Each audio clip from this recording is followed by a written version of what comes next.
మన ప్రభువును రక్షకుడు అయిన యేసుక్రీస్తు వారి అతి శ్రేష్టమైన దివ్యనామమున మీ అందరికీ ఉదయకాలము సర్వశుభములు సర్వదీవెనలు దేవదేవుడు అనుగ్రహించునుగాక. ఆమెన్.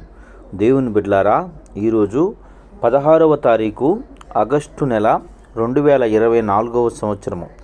ఈరోజు దేవుని వాగ్దానము మొదటి సమూయేలు గ్రంథము 26వ అధ్యాయము 25వ వచనము. నీవు ఘనకార్యములను పూనుకొని విజయము నొందుదువుగాక. ఆమెన్. దేవుడు తన పరిశుద్ధ లేఖన భాగము నేటి ఉదయకాలము మీ వినికిడిలో మీ జీవితంలో దేవదేవుడి ఈ వాగ్దానము నెరవేర్చబడునుగాక. ఆమెన్. దేవుని బిడ్డ, నీవు చేయవలసినటువంటి పని, నీవు మొదలుపెట్టవలసినటువంటి పని, నీవు చేసే ప్రార్థన ఏ పూటకి ఆ పూటకి సరిపోయేది కాదు, కానీ ఘనమైనదై ఉండాలి, గొప్పదై ఉండాలి. ప్రియ సహోదరి సహోదరులారా, మన జీవితంలో మన బ్రతుకుల్లో మనందరము కూడా చిన్న చిన్న గోల్స్ పెట్టుకుంటున్నాం. చిన్న చిన్న గోల్స్ పెట్టుకొని ఆ గోల్స్ రీచ్ అవ్వగానే మళ్ళీ భక్తిహీనులమైపోతున్నాం. భక్తి జీవితంలో వెనకడుగు వేస్తూ మరలా అవసరత వచ్చే వరకే, అవసరత తీరిన తర్వాత మరలా అవసరత కొరకు దేవుడు నీ కొరకు నా కొరకు వెయిట్ చేయి అన్నట్లుగా మన భక్తి జీవితం ఉంటుంది. అయితే దేవుడు అంటున్నాడు, నువ్వు పెట్టుకోవలసినటువంటి గోలు ఘనమైనదై ఉండాలి, గొప్పదై ఉండాలి, విలువ కలిగినదై ఉండాలి, బహుతరములకు ఆశీర్వాదకరముగా, బహుతరాలు నీ పేరు గుర్తుండేదిగా ఉండాలని దేవదేవుడు నీతో నాతో ఈ ఉదయకాలం ముందు తెలియచేస్తున్నటువంటి మాట.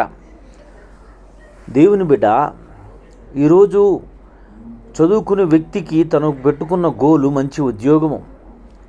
వివాహమైనటువంటి భార్య భర్తకి వారికి కావలసినది, వారికి ఉన్నటువంటి విజ్ఞాపన ఇటువంటిది అంటే మంచి బిడ్డలు ఉన్నటువంటి వ్యక్తులకు వారికి కావలసినటువంటి గోలు వాళ్ళకి మంచి చదువు, ఉద్యోగము, లేక చక్కని గృహము, ఒక మంచి ఆస్తుపాస్తులు సమకూర్చిపెట్టుట వారుకున్నటువంటి గోలు. ప్రియ సహోదరి సహోదరులారా, ఆ గోల్స్ అన్నీ కూడా దేవుడు క్షణాల్లో తీర్చివేయగలిగినటువంటి గోల్స్. కానీ దేవుడు అంటున్నాడు, నీవు విజయమునందే కార్యము ఎటువంటిదై ఉండాలి అని అంటే ఘనమైనటువంటిదై ఉండాలి, ఘనమైన రీతిలో ఉండేదిగా ఉండాలి. ప్రియ సహోదరి సహోదరులారా, దావీదు గారు సౌలు దగ్గరికి వచ్చినప్పుడు అడుగుతాడు, సౌలు అంతకుముందు తాను ఏదైతే వాగ్దానం చేసి ఉన్నాడో, ఈ గొల్యాతు మీద గెలిన వానికి నా కుమార్తెనిస్తాను అని చెప్పినటువంటి మాట విన్నాడు.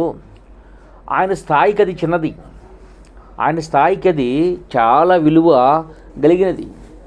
ఎంత విలువ కలిగినది అంటే చుట్టుపక్కల ఉన్నటువంటి వ్యక్తులే యెషయికి ఎంతమంది బిడ్డలు అంటే దావీదును లెక్కలు తప్పేసే స్థితిలో ఉన్నాడేమో. ఎందుకనగా ఎవరి కుమారుడు అని అడగటానికి పంపించాడు సౌలురాజు ఎవరి కుమారుడు అని అడగడానికి పంపించాడంటే అంత ఐడెంటిటీ లేనటువంటి పర్సన్. అయితే తాను పెట్టుకున్నటువంటి ఘనమైన కార్యం ఏంటనగా రాజు కల్లుడవ్వాలి, రాజ్యంలో తాను సుస్థిరమైన స్థితిలో ఉండాలి. ప్రియ సహోదరి సహోదరులారా, నీతో నాతో దేవుడు చెప్పే మాట ఏమిటి అంటే, చరిత్రలో నిలిచిపోయే వ్యక్తుల్లో మనం బ్రతకాలి తప్ప, లేక అల్పమైన విషయంలో అడిగి పొందుకునే వారిలా ఉండకూడదని దేవుడు నిన్ను నన్ను ఈ ఉదయకాలమందు తెలియచేస్తున్నటువంటి హెచ్చరిస్తున్నటువంటి మాటను అనుసరించి ఘనకార్యాలను పూనుకుని ఘనమైన స్థితిలో దేవుడు మనల్ని నిలుపునట్లు ఆయనలో అంటుకట్టుబడి ముందు కొనసాగు కృప దయచేసి నడిపించమని యేసయ్య నామం పేరటి ప్రార్థన చేయుచున్నాను మహాపరమ తండ్రి. ఆమెన్. తండ్రి, నీకు వందనాలు, స్తోత్రములయ్యా. ఎత్తబడ్డ వాక్యం బిడ్డల హృదయంలో నీరు కట్టి బలింపచేయమని యేసయ్య నామం పేరటి ప్రార్థన చేయుచున్నాను తండ్రి. ఆమెన్. తండ్రి అయిన దేవుని ప్రేమయు, కుమారుడు యేసుక్రీస్తు వారి కృపయు, పరిశుద్ధాత్మ తండ్రి అన్యోన్య సహవాసం ఇప్పుడు ఎల్లప్పుడూ సన్నిధి సదాకాలం తోడి నెంబడించి నడిపించును గాక. ఆమెన్. God bless you.